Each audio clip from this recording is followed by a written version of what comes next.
Bueno, reanudamos y vamos a tratar un tema que casi no se conoce. Es el caso del último escándalo que tuvo vinculado con OHL, esta concesionaria de aquí del Estado de México, de las carreteras más importantes. Resulta que ese escándalo, lo de los magistrados que iban a sobornar, se dio a raíz de una falla de la Consejería Jurídica del Gobierno del Estado. Cuando rescindieron contrato a Infraiver, una empresa que medía el aforo vehicular de las autopistas, no le motivaron y fundaron legalmente esta situación, los corrieron sin fundamentarlo. Eso fue al amparo y el juez le falló en contra de la quejosa, o sea, de la empresa Infraiver.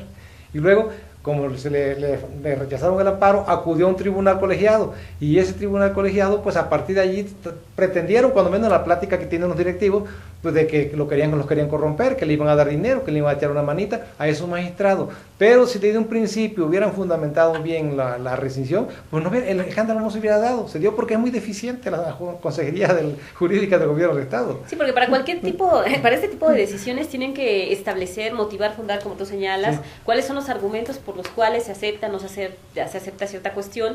Además, es una Consejería Jurídica, es un cuerpo especializado de abogados que saben perfectamente si cumple o si no cumple una empresa, y bueno, cuando se les rechaza, ¿por qué? Y se tiene que acreditar, y si no lo hicieron, pues evidentemente tienes toda la razón en que es muy deficiente. Este tribunal colegiado, resolvió, amparó para efecto lo que en términos llanos se dice, pues, para que repusieran el procedimiento, para que fundaran y motivaran la rescisión, y efectivamente después lo hicieron, pero ya con todo el escándalo que se había dado, ¿no? Entonces, si ellos de un principio fundamentan bien, si fundan pues legalmente la rescisión del contrato, no hubiera pasado nada. Yo creo que el gobierno debe de estar atento a eso, porque los ha metido en muchos problemas esta Consejería Jurídica, de las leyes que mandan mal hechas, que luego muchas ni se han aprobado o se han abrogado sin que entren en función. Entonces, hay mucha deficiencia ahí. Sí, han tenido que generar ahí algunas rectificaciones por parte del gobierno estatal, que bueno, aquí también ya a veces parece una constante, y bueno, pues si el cuerpo no está funcionando adecuadamente, pues algo tendrían que arreglarlo, llamarle la atención. Sí, pierde muchos amparos precisamente porque no argumenta bien pues jurídicamente, así es. Y luego queremos referir también a esta escasez de dinero que han padecido los ayuntamientos, incluso los órganos de autonomía constitucional, y dicen que el gobierno del federal sí está dando participaciones, que incluso las ha mejorado, pero acá todo el mundo se queja de que no reciben dinero. Quién sabe si es cierto, habría que investigar, ¿no? Sí, esto habrá que estarlo checando. Los municipios normalmente se están quejando, y bueno, luego vienen las elecciones y por ahí los partidos de oposición están acusando que hay derroche de recursos, y aunque pues normalmente no se comprueba que salgan de las arcas públicas, pero sí, los ayuntamientos ya han tomado la costumbre de quejarse de que para muchas cuestiones nunca hay dinero.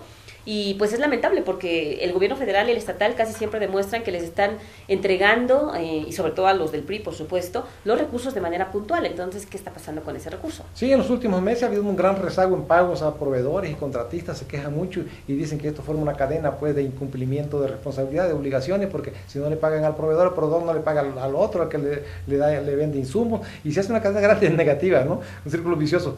Entonces, sí deberían corregirlo, ¿no? Sí, tiene que haber ahí alguna acción, ¿no? O si no, pues que rindan cuentas claras y transparentes a los municipios para ver si realmente no les están llegando, si realmente no les alcanza y cómo están gastando. Sí, claro.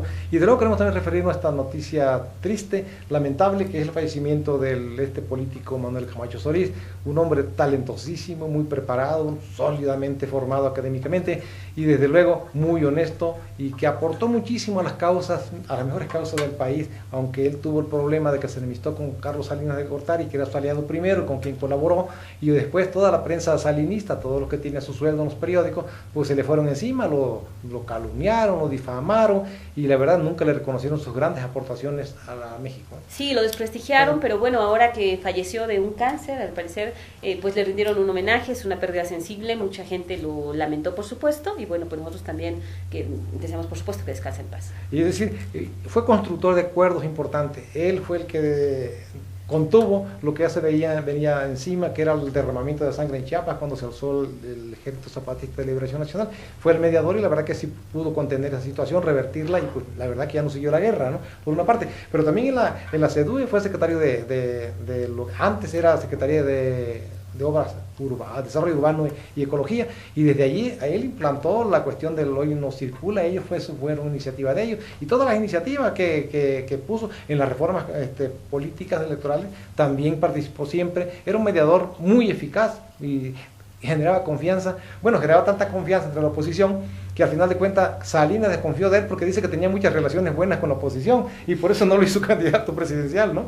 Sí, la verdad es que hay muchas cosas que se mencionan, ¿no?, alrededor de esto, y a veces se generan mitos, donde incluso por las calumnias y las difamaciones a Camacho Solís incluso se le liga también en algunos círculos al homicidio de Luis Donaldo. Sí, claro, y desde luego otra cualidad que tuvo y que pocos políticos pueden decir lo mismo, fue un hombre honesto que no se enriqueció a pesar de haber, fue regente del Distrito Federal, fue secretario de Relaciones Exteriores, fue también secretario de Desarrollo Urbano y Ecología, y sin embargo un hombre que vivía modestamente, no robó, pues, y sobre todo lo más notable, que perteneció a un sexenio que está caracterizado precisamente por la extrema corrupción, como fue el caso de Salinas, ¿no?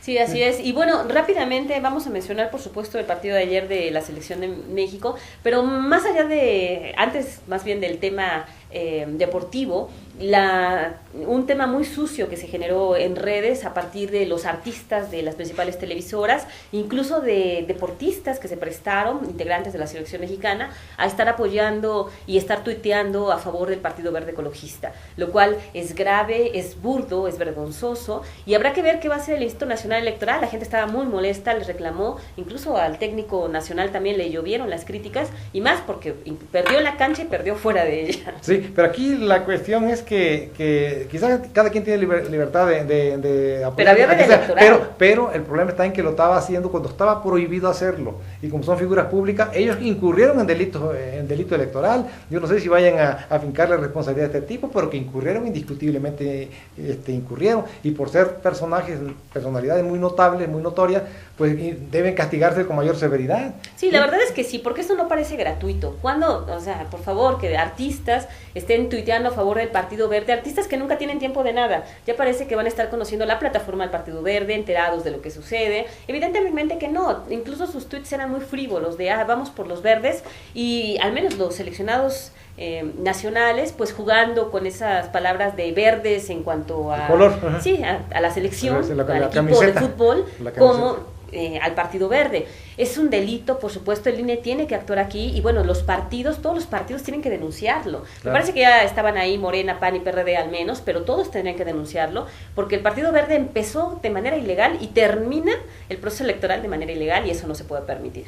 Pero además con una complacencia de las autoridades por una parte, y con un gran cinismo y desvergüenza de ellos también, ¿no? Sí, con una complacencia que indigna, de verdad, y que además ha generado que se exija que le quiten el registro a este partido, ¿no? Sí, claro. Y bueno, México perdió, y la verdad es que después de ver estos tweets, merecidamente, ¿no? Brasil ni siquiera era el mejor Brasil, la mejor versión de Brasil, y aún así les ganó, y pues en esta ocasión mucha gente dijo que qué bueno que habían perdido por todo lo que había pasado. Finalmente, el tema político y deportivo no se desligaron, a pesar de todo lo que se dijo, sí se prestó el partido, y creo que tiene que ser una experiencia que se tiene que tomar en cuenta para próximas elecciones. Sí, yo creo que los delitos deben castigarse, los cometa quien los cometa, pues no tienen por qué o sea, ya no fue el distractor, sí, claro. El partido como tal, ya fue. Los artistas general, artistas entre comillas. Y deportistas. Sí. Los deportistas, pues sí, los otros. Sí. Pero bueno, se nos acaba el tiempo, queremos agradecer que ha estado con nosotros. Macari, buenas tardes. Buenas tardes. Buenas tardes, y ojalá que nos pueda seguir en otro programa.